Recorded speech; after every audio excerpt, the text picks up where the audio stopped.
Bueno, tengan buenos días, respetables profesores, estimados compañeros. Vamos a dar inicio a la sesión académica del día de hoy, titulado COVID prolongado, las secuelas de la enfermedad. Agradezco la asesoría de mi profesora asesora, la doctora en medicina Sandra Nora González Díaz, jefe y titular de este servicio. Mi nombre es Raquel Abigail López Enrique, soy residente de segundo año de alergia e inmunología clínica. Vamos a empezar diciendo que el COVID-19 no es la primera pandemia y no va a ser la última. Puede ser que dentro de 10 años tengamos una pandemia igual o de gran magnitud como la que tuvimos a inicios, a finales del 2019 y principios del 2020. Y es que la buena noticia es que ahorita pues tenemos muchas herramientas para mitigar los daños, empezando por los sistemas de alarmas, de los reportes de contactos, el uso de cubrebocas, lo que es el lavado de manos y también el distanciamiento social, medidas de salud pública que salvaron la vida de aproximadamente 1 millón de personas en los Estados Unidos en los primeros 6 meses de la pandemia. Todas esas medidas nos permitieron dar, en cierta medida, un alivio a todos, pues, el esfuerzo que en cierta medida o en poca medida todos tuvimos, pues, contacto con la pandemia. Estas no son imágenes de internet, son imágenes que pues se tomaron allá en mi país durante la residencia de medicina interna, donde pues teníamos que pasar largas horas con esos pues trajes que parecían pues de astronautas, incluso hasta más de 12 horas en los mismos, el monitoreo pues a través de imágenes de lo que eran los monitores de ventilación mecánica y pues esperemos que dentro de 10 años o en menor tiempo no tengamos una pandemia de esa igual magnitud. Pero si llegamos a tenerla, pues es importante que estemos preparados y que conozcamos el tema que vamos a ver el día de hoy de un virus pues que fue muy mortal. Como antecedentes vamos a tener que el 31 de diciembre del 2019, China alerta a la Organización Mundial de la Salud sobre varios casos de neumonía sin causa conocida en Wuhan. Los primeros 7 casos eran casos graves que tenían un punto en común, es que habían estado en un mercado donde se vendían pescados, mariscos y animales vivos. Para el 7 de enero de 2020, los funcionarios de la Organización Mundial de la Salud anuncian que han identificado un nuevo virus llamado SARS-CoV-2 que causa el COVID-19, que forma parte también de la familia de los coronavirus, en donde está el virus SARS, el MERS, el resfriado común. El 30 de enero del 2020, la Organización Mundial de la Salud declara el brote de COVID-19 en China como una emergencia de salud pública, pero también de importancia internacional.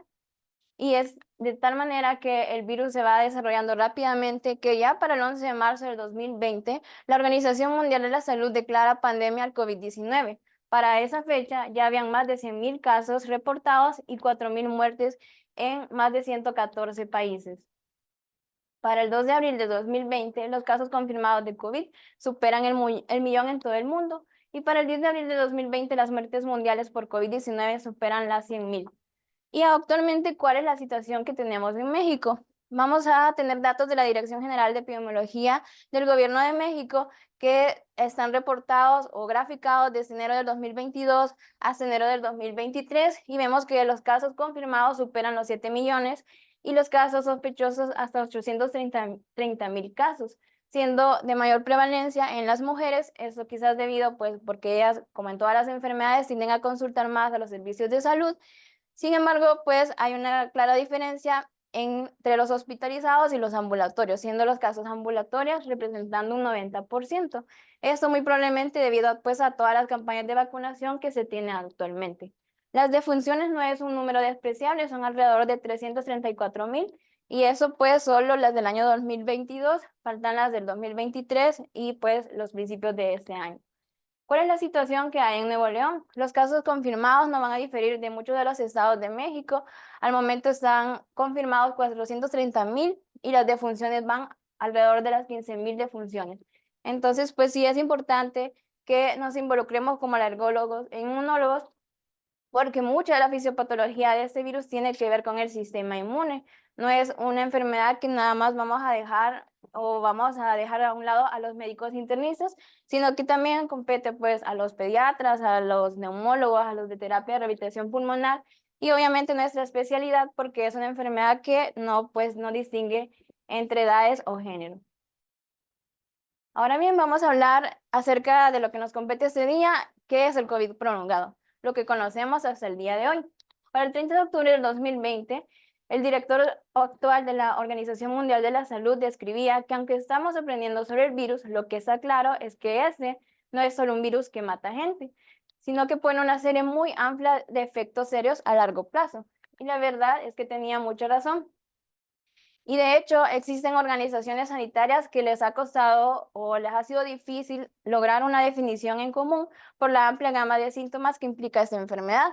Así tenemos que si buscamos en la literatura, los Centros para el Control y la Prevención de las Enfermedades, la CDC, para el 2021, describía el COVID prolongado como una amplia gama de problemas de salud nuevos, recurrentes o continuos, que las personas pueden experimentar 4 o más semanas después de haber sido infectadas por primera vez con el virus que causa COVID-19. Una versión más simplificada de esa definición es la que da el Servicio Nacional de Salud del Reino Unido, también para el 2021, como aquellos síntomas que duran semanas o meses después de que la infección haya desaparecido. Y el Instituto Nacional para la Excelencia en Salud y la Atención del Reino Unido hace dos definiciones, una que es el COVID posagudo y la otra que es el síndrome post-COVID, definiéndose el síndrome post-COVID aquella en donde los síntomas duran más de 12 semanas después del inicio de los síntomas agudos.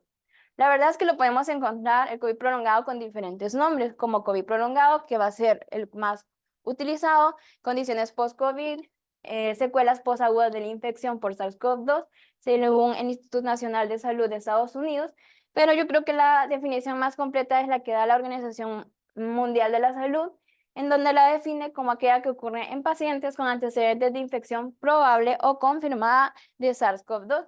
Y veamos cuánta relevancia tiene. Es que un paciente puede tener una prueba negativa, pero si nosotros estamos ante la clínica de un paciente con COVID prolongado y tiene todos los síntomas que se desarrollan a los 3 meses desde el inicio de los síntomas, persiste durante al menos 2 meses después y no se puede explicar por un diagnóstico alternativo, pues tenemos que pensar en este tipo de complicaciones. La epidemiología actual que tenemos acerca del COVID prolongado va desde 65 millones de personas en todo el mundo quienes la padecen, alrededor del 10 al 30% son casos no hospitalizados y del 50 al 70% van a ser casos hospitalizados. Del porcentaje de vacunados, este va a representar del 10 al 12%. El mayor porcentaje de diagnósticos en la literatura nos las menciona que es entre las edades de 36 y 50 años. Sin embargo, vamos a ver más adelante en la presentación que también puede presentarse en los niños. Los síntomas pueden ser amplios, pueden afectar múltiples aparatos y sistemas. Aquí es una representación, la verdad, muy esquemática de los órganos que se pueden ver afectados. Si vamos de cefalocaudal, podemos tener a nivel del sistema nervioso fatiga, encefalomelitis miálgica, síndrome de fatiga crónica, desórdenes cognitivo y mareos. A nivel de cardíaco podemos tener dolor torácico, palpitaciones, síndrome de taquicardia ortostática postural. A nivel pulmonar, disnea, tos o hinofagia. A nivel del hígado, lo principal es la elevación de las aminotransferasas. En los vasos sanguíneos hay una mayor predisposición a una trombogénesis, por lo tanto manifestaciones de hipercoagulabilidad y multiorgánicas. A nivel de riñón hay una disminución de la tasa de filtrado glomerular. Del tracto digestivo podemos tener diarrea, constipación, acidez de forma crónica, incluso llegar al desarrollo de enfermedades o comorbilidades crónicas como la diabetes, la disfunción exócrina pancreática. Tenemos en el sistema musculoesquelético, pues dolor y sarcopenia, y también de manera importante al nivel del sistema reproductor podemos haber disminución de la libido, también dificultad eyaculatoria y disfunción menstrual. Pero como son tantos síntomas, existen ciertos investigadores que hicieron pues un metaanálisis de cuáles eran los 5 síntomas más comunes. Esto es un estudio del Instituto Nacional de Salud de los Estados Unidos, en donde revisaron alrededor de 18.251 publicaciones, estudiaron 55 síntomas a largo plazo en 47.000 pacientes entre las edades de 18 a 87 años y vieron que el síntoma que ocupaba el primer lugar en la mayoría de los pacientes con COVID prolongado era la fatiga, hasta alrededor del 50% de la población estudiada. Le seguía la cefalea, el trastorno de atención, la pérdida de cabello y obviamente, como es un virus respiratorio, la disnea. Aunque el SARS-CoV-2 pues, es una infección respiratoria, eso no lo exenta de que sea una enfermedad multisistémica que va a incluir el sistema nervioso. ¿Cuáles van a ser las posibles explicaciones de la fatiga y otros síntomas largos de COVID? Principalmente lo que ocurre hay una disfunción mitocondrial, entonces no hay una adecuada formación o disponibilidad de la molécula de ATP. ¿Por qué? Porque hay menor disponibilidad de oxígeno tisular debido a que hay disfunción vascular y la hipercoagulación. Y vamos a tener que los pacientes con COVID-19 tienen una mayor predisposición a tener microcoágulos. Estos microcoágulos se caracterizan porque dentro de ellos tienen atrapadas muchas moléculas que son profibróticas, como el fibrinogen, el factor de Wigner, la alfa-1 antiplasmina o el inhibidor del activador del plasminógeno, los cuales van a ser resistentes a la fibrinolisis y pues como vemos son moléculas inflamatorias que pueden perpetuar la patología de la coagulación como la endotelitis sistémica, resultando en un fracaso en la fisiología de la coagulación. ¿Cuál va a ser el perfil del paciente con COVID prolongado? Ya que pues tenemos todos estos datos de los síntomas y un poco de la epidemiología, vamos a ver que puede afectar a cualquier persona de cualquier edad, de cualquier sexo y de cualquier condición. El 50% de los casos sí van a tener un pico entre los 36 y los 50 años y la mayoría de las afectadas, hasta un 80%, van a ser las mujeres. Entonces, no tenemos que pensar que el COVID prolongado solo le va a dar a aquel paciente que tuvo un COVID grave o que estuvo hospitalizado, sino más bien puede darle a cualquier paciente. Sin embargo, se describen ciertos factores de riesgo o condiciones de salud preexistentes que pueden, pues, hacer más susceptibles a estos pacientes de desarrollar esta complicación. Tenemos como factores de riesgo la diabetes, el asma, hipertensión, la dislipidemia, la disregulación endocrina y metabólica, una edad arriba de los 50 años, un índice de masa corporal arriba de 30, las mujeres y pacientes con 5 o más síntomas en la primera semana de infección por COVID. Tenemos que el haber padecido más de 5 síntomas debe alertarnos hacia una alta probabilidad del desarrollo de persistencia de síntomas, sobre todo si estos se presentan en los primeros 7 días. Para el caso particular de los adultos mayores de 70 años, la anosmia va a ser el síntoma más predictivo. Los síntomas específicos durante la primera semana, que son predictivos de COVID, van a abarcar 4: la fatiga y la cefalea, la disnea y las mialgias. Entonces, si el paciente en la primera semana tiene pues estos síntomas, tenemos que estar alertas o es una bandera roja porque muy probablemente ese paciente tenga mayor susceptibilidad de desarrollar un COVID prolongado. ¿Por qué ocurre entonces el COVID prolongado? La verdad es que la causa todavía está en investigación y es que participan diversos factores, como vemos en la imagen, mecanismos potenciales, sobre todo de autoinmunidad, como predisposición genética, así como todas las enfermedades de tipo autoinmune, donde ocurren en el COVID prolongado cambios epigenéticos, pero también la inflamación persistente a la cual está expuesto el cuerpo va a generar una disregulación inmune. También tenemos la presencia del antígeno viral o infección persistente de SARS-CoV-2, incluso semanas después de la infección aguda, la tormenta de citocinas que se desarrolla junto con la disregulación inmune y un mimetismo molecular. ¿Qué quiere decir esto? Que se mimetizan con las células humanas. Entonces, pues, esto genera la presencia de autoantígenos. Hay daño tisular y exposición de estos mismos y pues también se habla de que existen alteraciones en el microbioma. Lo que nos compete un poco más saber es acerca de los hallazgos inmunológicos, que es lo que vamos a evidenciar si mandamos algunos exámenes inmunológicos en el paciente con COVID prolongado. Se sabe que las alteraciones en las células T que duran al menos 13 meses en individuos con COVID prolongado que cursaron con una enfermedad leve van a incluir el agotamiento de células T, disminución del conteo de células de memoria efectoras, tanto CD4 y CD8, y la expresión elevada de la proteína de muerte celular programada de tipo 1 en las células de memoria central. También se ha visto que una producción baja o nula de anticuerpos contra el SARS-CoV-2 y otras respuestas inmunes insuficientes que pueden incluir un nivel bajo de IgG, niveles bajos de dominio de unión al receptor y células de memoria específicas, y niveles también bajos de inmunoglobulina G de nucleocápside, y van a representar en la etapa aguda de la COVID-19 y predicen un COVID prolongado a los 6 y 7 meses. También tenemos ciertos hallazgos inmunológicos que se van a ver potenciados en aquellos pacientes que tengan síntomas gastrointestinales. Por ejemplo, la expansión en las células T citotóxicas se asocia con las manifestaciones gastrointestinales de COVID prolongado. Y una explicación de la disfunción cognitiva que se presenta en esta enfermedad se debe particularmente a los niveles elevados de citocinas como la interleucina 1 beta, 6, TNF y también la elevación persistente del ligando de quimiosina 11 con motivo CC. En cuanto a los hallazgos respecto al virus, vamos a ver que se han encontrado la reactivación de virus, incluidos el virus del Epstein-Barr, el virus del herpes simple humano tipo 6 en pacientes con COVID prolongado y se ha asociado con la encefalomielitis miálgica y el síndrome de fatiga crónica. Además, de forma particular, la reactivación del virus del Epstein-Barr se va a asociar con fatiga y disfunción neurocognitiva en pacientes con COVID prolongado. Respecto al virus, también podemos decir que la persistencia viral, que es un factor de síntomas prolongados en COVID, se ha encontrado que existen proteínas y o ARN virales en el aparato reproductor, en el aparato cardiovascular, en el sistema nervioso central, en el músculo, los ojos, la glándula mamaria, los pulmones, el plasma, la orina y también los ganglios linfáticos.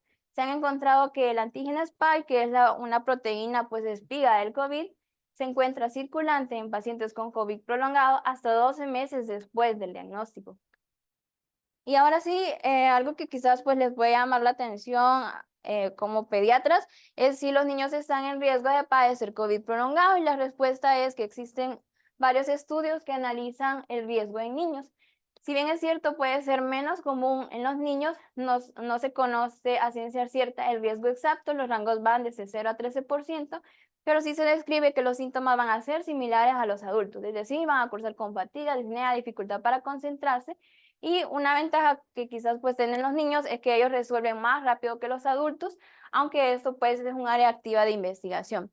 Este fue un estudio publicado en la revista The Lancet acerca de la salud de niños y adolescentes. Es un mapa de calor en donde nos damos cuenta cuáles fueron los síntomas que persistieron hasta alrededor de los 28 días.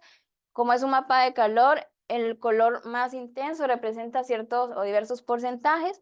Entonces vemos como la fatiga, la cefalea, la anosmia y la disnea pues representan aproximadamente un 60% de los casos.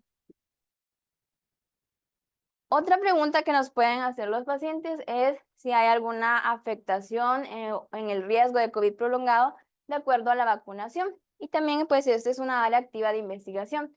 Este fue un estudio realizado en el Reino Unido con más de 1 millón de personas que identificó una menor probabilidad de que los síntomas durante más de 28 días entre las personas vacunadas. Otros estudios incluso han sugerido que la vacunación puede mejorar la gravedad de los síntomas.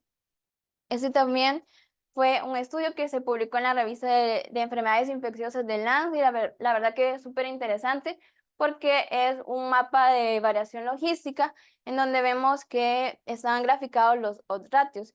Entre más se acerque un punto entre más se vaya alejando un punto, la variable pues tiene una asociación negativa con lo que estamos estudiando, y entre más se aleje tiene una asociación de esa variable de manera positiva. Y lo que vieron es que tenían pacientes que recibieron una única dosis y pacientes que recibieron 2 dosis. Y como vemos en las imágenes, los pacientes que recibieron 2 dosis tenían menos probabilidades de presentar síntomas persistentes o de larga duración, es decir, mayor de 28 días. Y algo pues que se llama la atención en este estudio es que en los pacientes mayores o igual a 60 años de edad tenían principalmente una menor cantidad de síntomas reportados en la primera semana, es decir, menos de 5, y menores tasas de hospitalización, ya sea que se hayan vacunado la primera o hayan recibido incluso 2 dosis, y ellos se caracterizaban por tener una infección, si es que llegaban a presentarla, con menores síntomas o incluso asintomática. Entonces, se debe recibir 1 o 2 dosis de la vacuna. La verdad es que los resultados son contradictorios, todavía se está investigando eso. Por ejemplo, en este estudio que fue publicado en la revista de Medicina Clínica en línea, la vacunación se asocia con un riesgo reducido de COVID prolongado con 2 dosis que confieren incluso una mayor protección que solo recibir 1 dosis. Y una pregunta pues que puede resultar un poco paradójica es, bueno, pues mi paciente tuvo COVID prolongado, se tiene que volver a vacunar, se va a beneficiar que le demos una vacunación. Este tema la verdad que también es controversial. Por ejemplo, en este estudio que evaluaba los cambios, las relaciones en síntomas y también las titulaciones de anticuerpos al recibir una sola vacuna en pacientes que pues tenían COVID prolongado, verificaron que los síntomas posteriores a la vacunación, llámese fatiga, dolor en las articulaciones, anomalías gustativas y olfativas, que fue en lo que se enfocaron en este estudio, los resultados es que se aliviaron en 7 pacientes, empeoraron en 9 pacientes y no se modificaron en 26. Por lo tanto, en este estudio no se mostró cambios posteriores a la vacunación en los síntomas de COVID largo. Y algo pues que podemos ver en la gráfica de cajas y bigotes o blogspot, como ustedes quieren llamarle, el grupo empeorado tenía la proporción de título de anticuerpos, como vemos pues en la imagen que está acá, de anticuerpos significativamente más alta en comparación a aquellos que pues no habían empeorado. El mayor aumento de la tasa de título de anticuerpos en el grupo empeorado que en el grupo no empeorado sugiere una respuesta inmune excesiva a la vacunación asociada con el empeoramiento de las secuelas. Entonces, pues la verdad que todavía hay que hacer más estudios sobre si se debe recibir una o 2 dosis o si el paciente se beneficia o no de la vacuna de SARS-CoV-2. Eso pues tiene que quedar a criterio pues de cada médico y también de las características clínicas de nuestros pacientes. Ahora bien, la conclusión que tuve de este estudio es que los pacientes no vacunados con COVID prolongado deben de ser vacunados. ¿Por qué? Para evitar la reinfección. Sin embargo, si los síntomas de las secuelas empeoran después de la primera vacunación, la segunda o la tercera vacunación no debe de administrarse de forma coercitiva, es decir, no vamos a obligar al paciente o a someterlo a algo que le puede hacer mucho más riesgo por esos estudios que demostraban que los títulos de anticuerpos o más bien se demostró que había una respuesta inmune excesiva posterior a la vacunación. La duración de las condiciones post-COVID puede variar entre los adultos. Se dice que la mayoría de los pacientes no reportan síntomas agudos a las 4 semanas y que la proporción de síntomas continuos va a disminuir desde las 4 hasta las 12 semanas. A partir de las 12 semanas, la mejora se ralentiza después de la infección y hay cierto pues, reporte de que las mujeres experimentan más síntomas, pero la proporción de duración de las condiciones, tanto mujeres y hombres, va a seguir el mismo patrón. Entre los factores de riesgo de COVID a largo plazo en niños previamente hospitalizados, es decir, niños que tuvieron muy probablemente COVID grave, vamos a tener que los factores de riesgo incluyen el inicio de la adolescencia y la enfermedad alérgica, y pues lo que ya habíamos hablado anteriormente, que los síntomas disminuyen con el tiempo en comparación con los adultos. Además, se ha evidenciado nuevas condiciones alrededor de los 31 y 150 días después de dar positivo para SARS-CoV-2. Los niños y adolescentes que tuvieron COVID-19 tienen un mayor riesgo de una amplia gama de nuevas afecciones y síntomas mayor o igual a 4 semanas después de COVID en comparación con los niños y adolescentes que no tuvieron pues COVID-19. Además, en este estudio se evidenció que los niños, adolescentes y adultos jóvenes que dieron positivo en la prueba COVID tenían más probabilidades que los pacientes que dieron negativo en la prueba de tener diabetes de tipo 2 de reciente diagnóstico. Algunas personas nos pueden comentar durante la consulta médica de que sienten que nunca se recuperaron completamente del COVID-19 y eso es algo que se ha demostrado en todos los estudios. Existe varias evidencias al respecto, por ejemplo, esa fue una revisión multisistemática de los sistemas de salud de los Estados Unidos. Fue evidenciado que 1/3 de las personas que dieron positivo al SARS-CoV-2 no habían vuelto a su estado de salud habitual cuando fueron entrevistadas de 3 a 6 semanas después del diagnóstico. Y en otros estudios nos hablan de que alrededor del 30% de los pacientes con COVID-19 encuestados todavía tenían síntomas persistentes, incluso después de 9 meses. Y el 85% de los encuestados ni siquiera eran pacientes graves, eran pacientes que fueron tratados ambulatoriamente. Ok, entonces ya vimos toda pues la fisiopatología, los síntomas que puede tener, las diferencias entre niños y adultos. ¿Qué es lo que vamos a hacer entonces? Vamos a enfocar nuestro tratamiento. La verdad es que actualmente no se dispone de un tratamiento específico para COVID prolongado. ¿Por qué? Porque ya vimos que implica una amplia gama de síntomas. Es muy variable. Además, existen múltiples hipótesis del origen del mismo. La persistencia viral, la hipótesis inflamatoria, la hipótesis del trastorno de la inmunidad. Y como vimos, hay diferentes perfiles de pacientes. No es lo mismo que estemos tratando a un niño que estemos tratando pues a un adulto.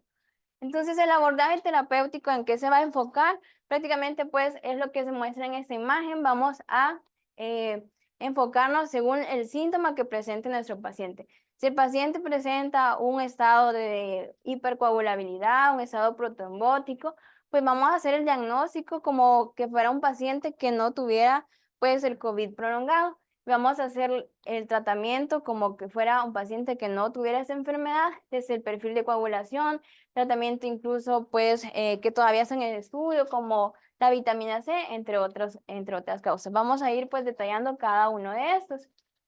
Los tratamientos sistémicos potenciales, solo quiero que sepan que todo lo que vamos a decir acá al momento es experimental.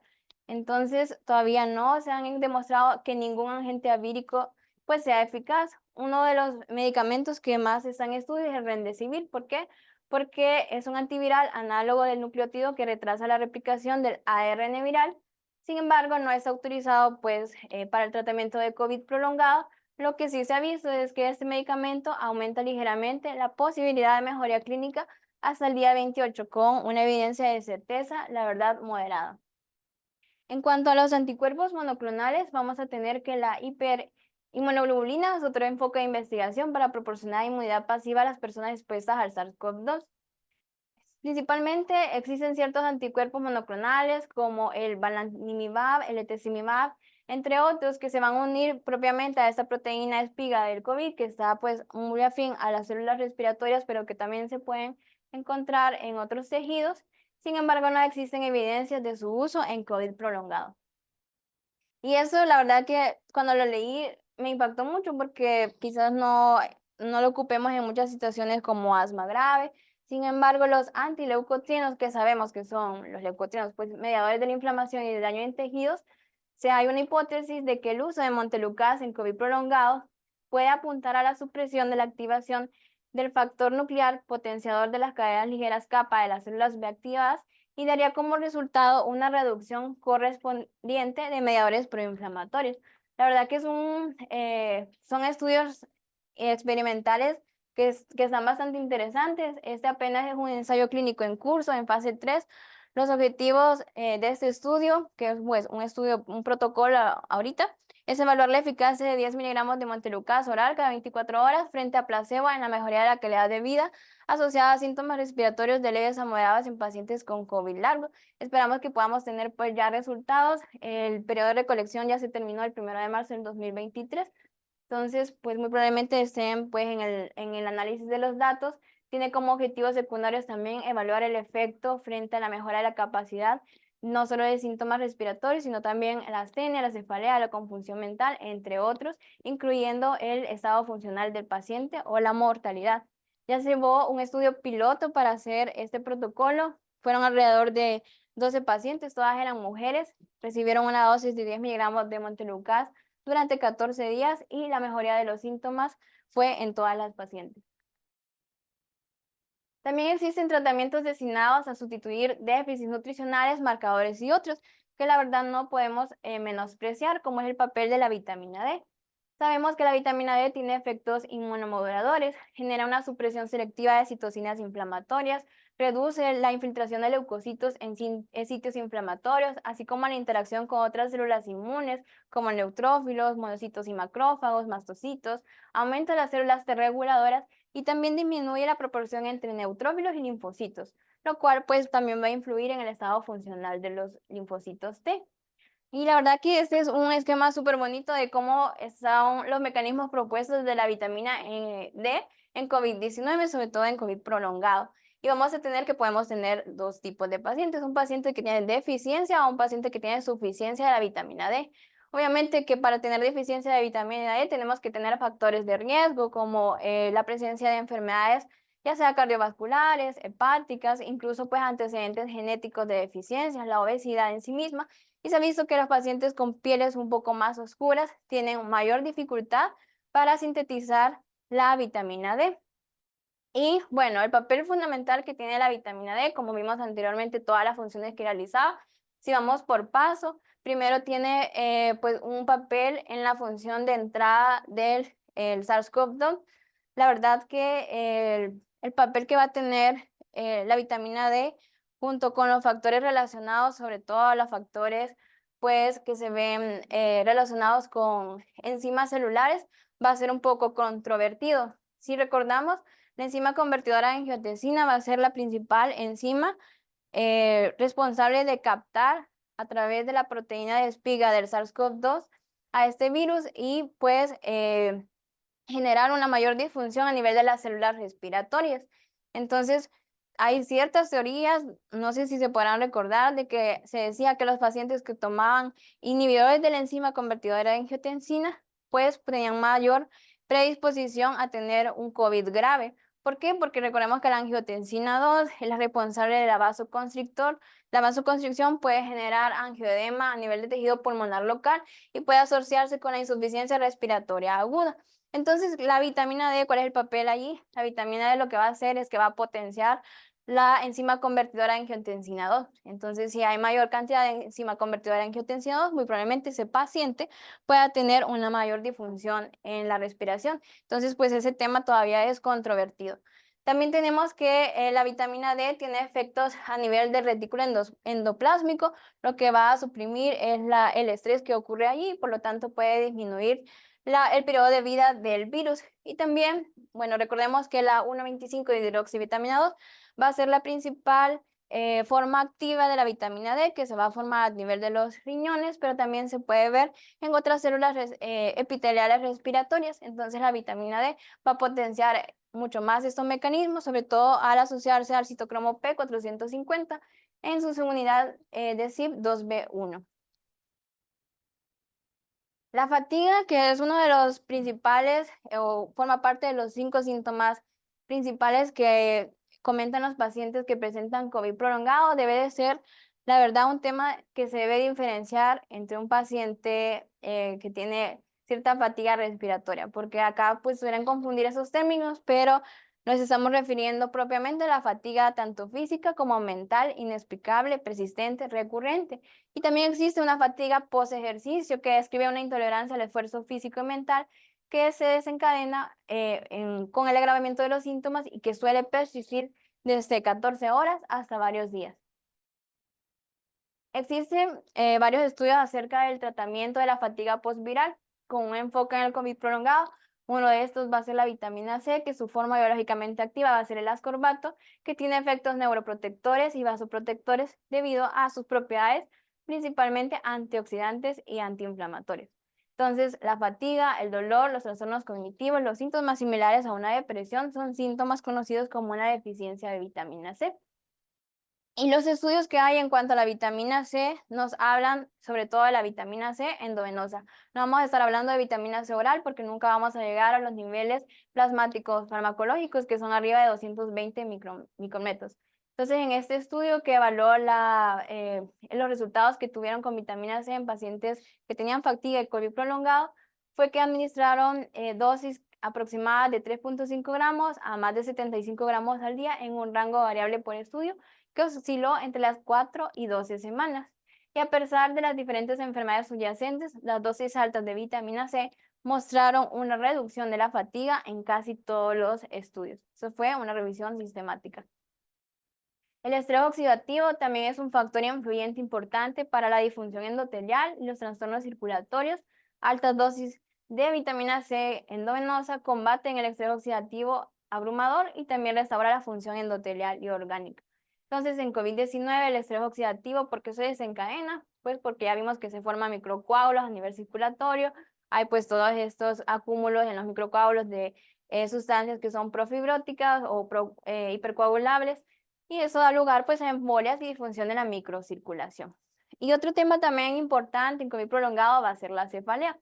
La cefalea se va a definir no como una cefalea cualquiera o migraña tensional, sino que hay una clasificación internacional del dolor de cabeza que utiliza esta definición de más de 3 meses dolor de cabeza después de la infección aguda para el diagnóstico de dolor de cabeza crónico atribuido a una infección viral sistémica. Va a ser más frecuente, como lo es la migraña, pues en mujeres de mediana edad y se va a caracterizar por un dolor de cabeza de intensidad de moderada a grave que puede ir o no acompañado de los síntomas de COVID prolongado. ¿A qué se debe que exista pues cefalea en COVID? La buena noticia es que la presencia de dolor de cabeza durante la fase aguda se asocia con un mejor pronóstico, menor mortalidad, menor duración de la fase aguda y una menor necesidad de ingreso en la unidad de cuidados intensivos. Entonces, si un paciente presenta cefalea, eso se asocia que tiene una respuesta inmune pues muy eficiente. El tratamiento, la verdad, no va a diferir con un paciente que tenga un trastorno, pues llámese migraña o dolor de cabeza de tipo tensional. Todos pues estos tratamientos todavía pues son experimentales. Y la disnea también pues es uno de los síntomas característicos como una infección respiratoria. Ya hablamos un poco de la enzima convertidora de angiotensina y pues la afección que ocurre, que es la disnea y la fatiga post-COVID. Y vamos a tener que los pacientes con disnea post-COVID, esta disnea puede estar presente hasta 4 años después de la infección. Y entonces nosotros podemos pensar, bueno, entonces le voy a hacer una espirometría al paciente para ver qué resultado tiene en su disnea. Pero la verdad es que no es tan fácil de decir o hacer una espirometría porque vamos a ver que existen ciertos estudios que evidencian que las pruebas de función pulmonar, algunas incluso mejoran después de 4 semanas. Lo que sí es que tenemos a la mano lo que son estudios de imagen que son sensibles para detectar anomalías en pacientes con disnea. Es más frecuente en los 3 meses post-infección las obesidades en vidrio esmerilado, como vemos en la imagen que tienen pues a su derecha. La prevalencia de reticulación va a disminuir con el tiempo, estas imágenes en panel de abeja, y la ocurrencia de fibrosis esa no va a cambiar de forma significativa a lo largo del tiempo. Y lo que les comentaba en cuanto a la espirometría, la verdad es que se reduce su utilidad clínica en esa forma particular en el COVID prolongado, porque se ha visto que el FEV1 y la capacidad de difusión del monóxido de carbono van a mejorar significativamente con el tiempo después de una infección por SARS-CoV-2 y a menudo están dentro del rango normal en los pacientes que tienen post-COVID. Lo que sí es que debemos de enfocar nuestro tratamiento de la disnea. Recordemos que no es una disnea aguda, sino que un episodio de disnea crónica que puede incluso llevar, como vimos, hasta 4 años de evolución. Todos estos pacientes idealmente tienen que estar a cargo de un neumólogo que esté especializado pues en una alta especialidad en terapia de rehabilitación pulmonar. Porque no solo es pues demandar al paciente que haga ejercicio, que vaya a correr, no. O sea, son específicamente ejercicios que van desde 20 minutos, 90 minutos, que incluyen ejercicios de fuerza a nivel del miembro superior, el core, o incluso miembros inferiores, y que pues está a la par un cardiólogo, está el fisioterapeuta, está el neumólogo, y pues tenemos que individualizar cada paciente porque también los pacientes pueden tener una disnea post ejercicio. Entonces, pues no va a ser la rutina de ejercicios igual en cada uno de estos pacientes. En resumen, ¿cuál va a ser el abordaje del paciente con COVID prolongado? La verdad es que vamos a tener 2 tipos de pacientes. Aquel paciente que tuvo COVID prolongado, pero los síntomas iniciales fueron leves y fue tratado de forma ambulatoria.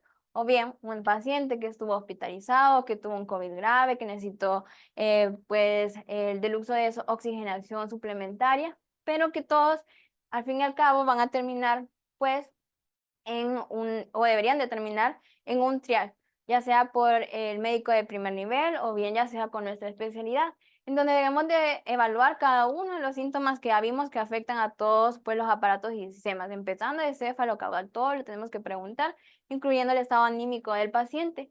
Y después, sí, ya podemos entrar a lo que se conoce como un ecosistema de aprendizaje del post-COVID. ¿Por qué aprendizaje? Porque todavía se están haciendo pues terapias experimentales y pues es un ensayo de prueba y error. Entonces, dependiendo del síntoma que tenga el paciente, vamos a derivarlo ya sea a terapia y rehabilitación pulmonar, lo vamos a derivar, ese paciente nada más requiere pues una vigilancia con atención primaria o si requiere un especialista, un cardiólogo, un psiquiatra, un neumólogo o bien un alergólogo. Como conclusiones personales acerca de este tema, la verdad que me pareció súper interesante. La persistencia multisistémica que caracteriza el COVID prolongado afecta a diversos sistemas del cuerpo y se extiende más allá del sistema respiratorio. La afectación inesperada afecta no solo a las personas mayores, como vimos en la presentación, sino también a niños, a jóvenes aparentemente saludables que tuvieron formas leves de COVID inicialmente. La verdad es que existe un desafío diagnóstico y los tratamientos son limitados. Entonces, esto destaca aún más la necesidad de investigaciones adicionales. Sobre todo, el diagnóstico es complicado porque hay una gran diversidad de síntomas, hay falta de marcadores específicos y pues tampoco existen tratamientos específicos aprobados. Nada más pues agradecerle su atención por haberme escuchado en esta presentación. Es mi última presentación como residente de alergias. Nada más pues un mensaje, bueno, mensajes que les quiero dejar a ustedes durante pues estos 2 años. Esta fue una película que ha salido hace poco, que es nominada al Oscar, se llama Nyad. Diana Nyad es una competidora o nadadora de largas distancias que en el 2013, a la edad de 60 años, recorrió 177 kilómetros en lo largo pues a mar abierto, donde tuvo que pues tuvo unas vicisitudes que la verdad fueron impresionantes para su edad y que hizo un nado de 177 kilómetros desde lo que era La Habana, Cuba, hasta Florida en Key West. Y nos daba 3 mensajes al terminar pues su carrera. Una, nunca deberíamos darnos por vencidos. En segundo lugar, nunca vamos a ser demasiado mayores para perseguir nuestros sueños y así como todas las actividades en nuestra vida o en nuestra vida profesional, parece ser que es un deporte solitario, pero en realidad se va a necesitar de un gran equipo. Y eso pues es lo que hemos visto en cada uno pues de nuestros años. Al igual que cada uno de los imponentes esfuerzos de vida, nunca es una persona la que va a tener éxito sola. ¿Sí? Y pues eso es todo por mi parte. Gracias a todos y muchos éxitos.